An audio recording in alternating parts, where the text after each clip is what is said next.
올해 시장에 대한 부분 이렇게 잠깐 말씀을 드렸는데요. 저는 그 종목적 부분에서는 LG그룹 있죠, LG그룹. SK그룹이 작년도에도 좋았거든요. 삼성그룹은 뭐 얘기 하나 안 하고. 근데 LG그룹은 1, 2 치이고 전리 치였었는데요. 올해는 LG그룹이 좋을 것 같아요. CJ그룹하고 롯데그룹은 아직까지 좀 멀었어요. 진짜로 아직까지는 조금 좀 멀었어요. LG그룹하고요. 그 다음에 LS. 이것도 LG그룹에서 파생된 거잖아요. GS그룹 같은 경우에는 GS건설 정도? 그 다음에 이제 업종별로 봐서는 당연히 이제 반도체죠. 그 다음에 2차전지. LG그룹하고 LS그룹 3개 정도는 봐야 되니까 여기 현대 이렇게 보시면 되고, 너무 많이 보면은 진짜 주식 많아요. 그러니까 그 여건을 보시면 되고요. 반도체에 대한 부분을 보고 2차 전지를 봐야 되고, 그 다음에 5G를 봐야 돼요. 여기에 이제 파생되는 부분들이 많이 있잖아요. 그 여건에서 자율주행 요게 움직일 것 같아요. 현대기아차 그룹을 끼워놓은 그런 상황이 있고요. 자율주행, 그 다음에 IoT 있죠. 요게 움직일 것 같고, 요 여건에서 움직이는 종목이다라고 한다면 이제 올라왔으니까 이 종목 이외의 종목을 찾아야 돼요. 이런 것들이 어버브 반도체입니다.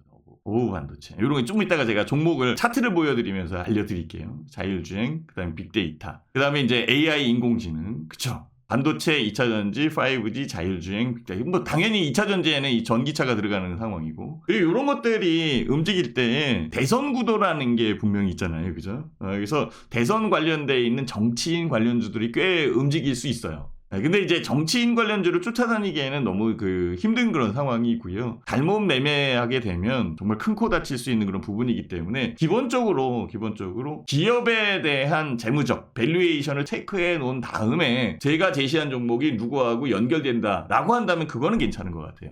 이런 쪽이 움직일 것 같고요. 제약바이오도 마찬가지인데, 솔직히 신용 많이 들어가 있는 제약바이오나 뭐 이 안에 있는 종목들은 별로. 그러니까 신용이 지금 꽤 문제가 될 수 있는 그런 상황이고, 정부 정책적 부분에서 신용 대출에 대한 부분까지 이렇게 옥죄해 놓고 있는 상황이기 때문에 결국은 가계대출을 줄일 수밖에 없는 그런 입장일 수밖에 없잖아요, 그죠? 그래서 이런 것들이 전체 시장에 영향을 줄 수 있는 부분인 것 같아요. 근데요, 제가 이렇게 자율주행 이렇게 얘기하면서 말씀을 드렸는데요. LG그룹도 여기에 해당되잖아요. 자율주행, 그 다음에 2차전지, 전기차. 그래서 제가 LG그룹 이렇게 얘기하는 거예요. LS그룹 같은 경우에는 에너지 관련, 그린 에너지. 뭐 여기에 해당되는 거죠. 뭐 2차전지도 마찬가지고. 거기에 꽤 많이 해당되는 그런 상황이고. 현대기아차그룹도 자율주행, 그 다음에 2차전지, 전기차. 뭐 이런 것들이 연결되려면 5G, 이통신으로 들어가야 되는 거고, 여기에 기반으로 잡는 게 이 반도체. 그래서 올해 같은 경우에는 이쪽이 훨씬 더 핫하게 움직일 것이다 라고 이렇게 생각을 하고 있는 그런 상황이고요. 전체적으로 구도는 이렇게 잡고 있습니다. 그래서 저는 LG전자도 더 갈 것 같아요. 종목 하나씩 한번 보고 갈게요. LG전자는 팔았어요. 근데 LG전자가 지금 급등한 그런 상황이니까 결국은 더 가야 되는 그런 여건이겠죠. 16만 4천 원 정도가 여기 16만 4천 원. 요게 이제 고가. 지금은 13만 5천 원이니까 한 3만 원 정도 올라오면 이 가격대에 들어오는 거죠. 그러면 별로 없잖아요, 그죠? 저는 이 3만 원 정도의 가격대는 기본이고 여기서 글을 쓸 것 같아요. 시장에 대한 부분은 여기서 이제 만들어질 가능성이 높다라는 거죠. 요거를 차트적인 부분에 보면은 뭐 급등한 부분은 있어요, 그죠? 그렇지만은 LG전자가 하는 일을 봐야 돼요. 제일 중요한 것은 가전 분야에서 핵심이잖아요, 그죠? 퀄리티 있는 가전 제품을 만들어내면서 LG전자가 성장을 한 거고요. 제일 부담으로 작용을 하는 게 스마트폰 관련해 있어요. 스마트폰 사업을 뭐 계속 하겠느냐라는 그런 상황인데요. LG전자에서 스마트폰의 롤러블 스마트폰을 만든다라고 얘기해요. 물론 이제 삼성전자 당연히 만들겠죠, 그죠? 만드는 부분에서 얼마만큼 빨리 만들어내느냐가 이게 중요한데요. LG전자에는 LG 디스플레이가 있잖아요. LG 디스플레이가 있기 때문에 여기에서 그동안 외치지 못했었던 상황들이 나오지 않겠나라는 것을 우리는 봐야 되는 그런 상황이고, 뭔가 주는 게 있겠죠. LG그룹에서는 LG U+가 있어요. 이게 5G 통신을 하고 있는 상황이거든요. 그러니까 이게 연결이 많이 돼 있어요. 근데 LG전자에서 제일 지금 중점 사업으로 얘기하고 있는 게 바로 전장이에요. 그렇죠? 전장 사업은 뭐에 연결이 돼요? 전기차. 전기차에 배터리를 내고 있는 부분이 LG 화학이잖아요. 그죠? 물론 이제 LG의 에너지 솔루션의 여건으로 분리를 해놨지만은 올해 재상장 될 수 있어요, 그죠? 상장시킨다라고 이렇게 얘기까지 했으니까 전기차 분야가 또 여기에 연결되거든요. 결국은 LG그룹의 대장은 이제 LG전자인데 이런 부분들이 같이 연결돼 있어요. 여기에 뭐 아까도 얘기했지만 자율주행, 이렇게 얘기를 한다면 자율주행에 또 일가견이 있는 게 LG 이노텍. 그렇죠. 연결이 돼 있잖아요. 결국은 LG그룹 전체가 움직이고 있어요. 그럼 이 LG그룹 전체를 총괄하고 통합해야 되는 게 이제 LG고, 지주회사격으로 분할을 해서 만들어야 되는 게 LG상사. 이렇게 된다고. 그럼 LG그룹은 거의 제일 핫한 부분으로 들어오는 그런 상황이고요. 성장성이나 아니면 뭐 여러 가지 면에서 부합되는 그런 상황이겠죠. 거기에 제일 핵심이 LG전자이기 때문에 LG전자가 이렇게 올라온 겁니다. 그래서 아까워요. 저도 뭐 11만원, 12만원 이때 판 그런 상황이지만, 뭐 조정을 받을 수는 있겠죠. 그죠? 어쨌든 뭐 조정받는 그런 부분들이 있는 상황이니까, 제가 말씀드린 것은 신용이잖아요. 그죠? 신용이 너무 가파르게 움직이면은 한 번은 조정 국면에서 조정이 굉장히 강하게 나오는 경우가 많이 있어요. 그래서 그 부분이 약간 좀 중요하다라고 이렇게 생각을 하는 거죠.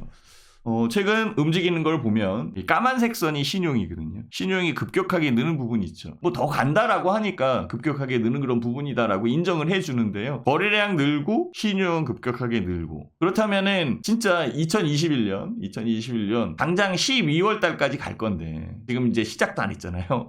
1월에서 이 12월 달까지 갈 건데 그냥 이렇게 해서 끌어올리겠느냐라는 거죠. 그렇지는 않을 것 같아요. 숨고르기에 대한 부분이 나올 거고, 숨고르기에 대한 얘기는 시장 전체에 대한 횡보, 요 부분하고 맞닥뜨릴 가능성이 있어요. 1월 효과에 대한 기대감은 분명히 있는 상황이기 때문에 충분히 수익을 줄 수 있는 부분은 있겠죠. 그죠? 다만 이것을 접근할 때 급격하게 접근하면 안 된다는 얘기예요. 조각을 하려면 이렇게 조각을 해야 돼요. 자, 여기에서 제일 안 움직인 종목이 LG 디스플레이인데요. LG U+, 그 다음에 LG 디스플레이, 이런 쪽인데요. 실질적으로는 LG 디스플레이나 LG U+, 요거보다는 진짜 LG 이노텍, LG 전자, 요쪽에 신경 쓰는 게 낫지 않나. LG 상사까지 움직이기에는 좀 그렇잖아요. 간혹가다 뭐 LG나 LG 상사 이런 쪽을 매매하는 것은 괜찮겠지만은 핵심은 LG 전자, LG 이노텍. 전장으로 연결이 될 것 같아요.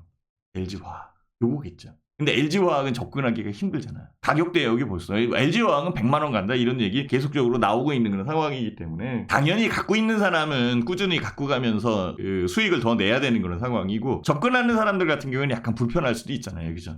그래서 요 여건으로 보시면 돼요. 자, 그러면 하나하나 LG그룹에 대한 부분을 낱낱이 한번 파악을 해보자. LG전자 이렇게 움직인 거 보셨죠? 그죠? 그럼 결국은 여기에서 적정 부분 조정을 받아야 되는 그런 여건이고요. 240 라인에 있었을 때가 제일 좋았었던 그런 부분이었었고, 여기에서 딱 튀어 올라올 때, 그래서 우리가 이제 요 가격대에 팔았던 거거든요.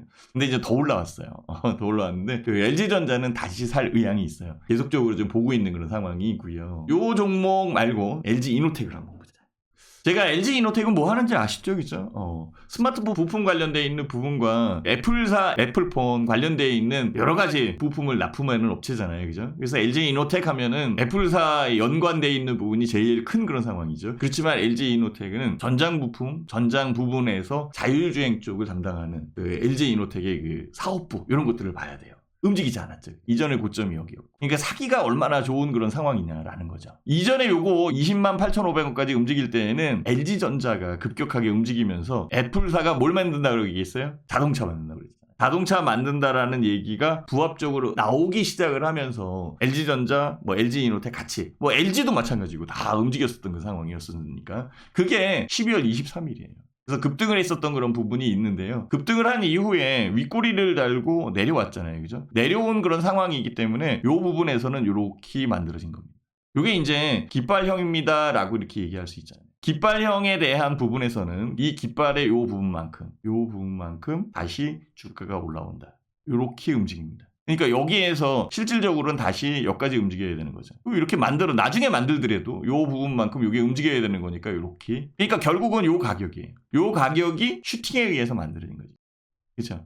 그러니까 현재 이 가격에 갖고 있다라고 한다면 요 부분까지는 충분하게 갈 가능성이 높은 상황이니까 그대로 갖고 있어야 되는 거죠. 거래량도 재차 늘고 있는 그런 상황이고요. 한번 뭐 신용은 늘었다가 약간 줄어드는 그런 모습도 있지만은 결국 이렇게 움직일 가능성이 높은 그런 상황이겠죠. 그죠? 다시 한번 볼게요. 요거를 큰 그림으로 보면 이전의 고점은 항상 그래요. 이전의 고점은 벌써 넘어서 있는 그런 상황이고, 여기서 지켜서 넘긴 그런 상태이기 때문에 넘은 상황이고요. 이전의 고점을 넘으면은 최소한의 추세적 부분, 추세적 요건은 생각을 해야 돼요. 요건. 지속적으로 상승할 가능성이 높다. 그렇다면은 나는 어떤 쪽에 신경을 써서 이 LG 이노텍을 추격할 건가, 이런 부분들을 봐야 돼요. 그것이 숙제일 가능성이 높아요. 내가 언제 팔을 건가? 언제 정도까지 움직이는 부분에서 매매할 건가? 저는 솔직히 이런 얘기 하면 안 되는데 LG이노텍을 우리 방은 갖고 있어요. 우리 방은 갖고 있고요. 좀 크게 본다라고 한다면 여기 이제 240 라인이거든요. 240 라인이 보이죠? 240 라인을 깨는 요 부분에서는 팔아야 돼. 이게 마지노선이죠. 이전에 움직였었던 부분의 마지노선. 그러니까 만약에 여기에서 만약에 그 라인에서 이 가격이 빠져나온다. 여기서 이렇게다가 빠져나올 수도 있잖아요. 그죠? 빠져나온다라고 한다면 매도를 할 거고요. 현재 이 가격이 유지하는 동안은 추세적 부분에 의해서 트레이딩적 요소에 의해서 매매도 할 수 있겠죠. 그죠? 뭐 재차 다시 올라온다면 더 좋은 그런 상황일 거고. 그래서 큰 그림을 놓고는 요 가격 대역에 있는 그런 상황이기 때문에 그렇게 나쁘진 않고요. 어쨌든 뭐 고점을 넘어 있는 그런 상황이기 때문에 넘은 부분에서 추가적으로 더 올라갈 가능성이 높아요. 요것을 다시 한번 가격 대역에서 쳐다보면은 결과적으로는 240 라인 여기에 지지했을 때 이 가격은 매수였었던 상황이고 여기에서 먼저 나온 거예요. 매수의 요건으로 쳐다봐야 되는 거고 지금은 이동평균선이 풀리고 있는 그런 상황이고 수렴해 나가는 과정이고 패턴적 부분에서는 깃발형이다라고 얘기할 수 있지만은요 결국은 이 고점 라인과 저점 라인에 움직이면서 수렴해 나가는 거죠. 이 수렴 과정입니다. 수렴. 하나씩 하나씩 보면 돼요. 수렴 과정에서 이 가격을 깨지 않는다라고 한다면 여기서는 매수 이렇게 봐야 되는 상황일 겁니다. 그러니까 수렴한 과정에서는 계속적으로 매수를 할 수밖에 없는 그런 상황이고 2021년도 LG그룹이 혜택을 받는다라고 한다면 LG이노텍이 제일 유리하지 않겠나. LG전자는 먼저 움직였으니까. 그렇죠? 답 나오죠. 그죠? 요거를 언제 싸게 살 건가. LG이노텍 같은 경우에 여러 가지가 합쳐져서 움직인다고요. 시기적 부분이 부합돼서 움직이는 그런 상황과 회사 좋아지고 있죠. 이 그룹 내에서 핵심 부품이나 전장 부품을 만들어내는 그런 상황이고 주변 부분에서는 뭐 지금 뭐 롤러볼판까지 만든다고 이렇게 얘기하는데 거기에 카메라 모듈이나 아니면은 스마트 부품에 대한 여건들 이런 것들이 뭐 애플사하고 연결된다. 애플사에서 만약에 전기차를 만든다라고 한다면 협력업체를 어느 쪽으로 할 건가? 이런 것들이 연결이 될 가능성이 높은데 그래서 LG그룹이 아마도 올해의 혜택을 받을 수 있는 그런 그룹주 중에 하나가 되지 않을까. SK그룹이 작년에 굉장히 많이 혜택을 받았어요. SK 하이닉스도 마찬가지고 뭐 SK 이노베이션도 올라왔으니까 SK 머티리얼즈 같은 경우에는 뭐 반도체하고 연결되면서 SK 머티리얼즈 같은 경우에는 OCI 머티리얼즈잖아요. SK그룹은 거의 인수로 큰 그런 회사고요. LG 쪽은 약간 좀 다른 부분이 있어요. 그래서 저는 LG이노텍이 첫 번째로 눈에 들어오더라 라는 그런 얘기를 해드리고 싶은 그런 상황이고요. 요거를 좀 더 집중적으로 제가 왜 이렇게 자세하게 알려드리냐면 이 종목을 사라는 건 아니에요. 사라는 건 아니에요. 가격대적인 부분에서 그 분석하는 툴을 가져야 되지 않겠느냐라는 그런 생각을 하는 거죠. 요게 이제 강하게 만들어내는 매물대고 그 부분이 수렴 과정을 거치는 거고 이전에 있었던 매물에서 제일 많은 매물대역이 지지 라인으로 움직이는 겁니다. 그래서 현재 상황에서는 요 안에 움직여야 되는데 힘이 원체 세요. 왜냐하면은 주가를 여기까지 끌어올렸다가 눌러놓은 그런 상황이잖아요. 눌러놓은 상황이고 여기에 지지력으로 형성을 해놓은 이 양봉이 강하게 만들어내기 때문에 보시면 알겠지만 계속적으로 이렇게 움직일 거예요. 그래서 이렇게 수렴하는 과정을 거친다라고 얘기해요. 현재의 가격 대역이 유리한 부분이고 이 가격에 대한 부분을 뛰어넘으면 여기에서 지지 라인이 한 단계 위로 올라올 가능성이 높겠죠. 이렇게 보시는 게 낫습니다.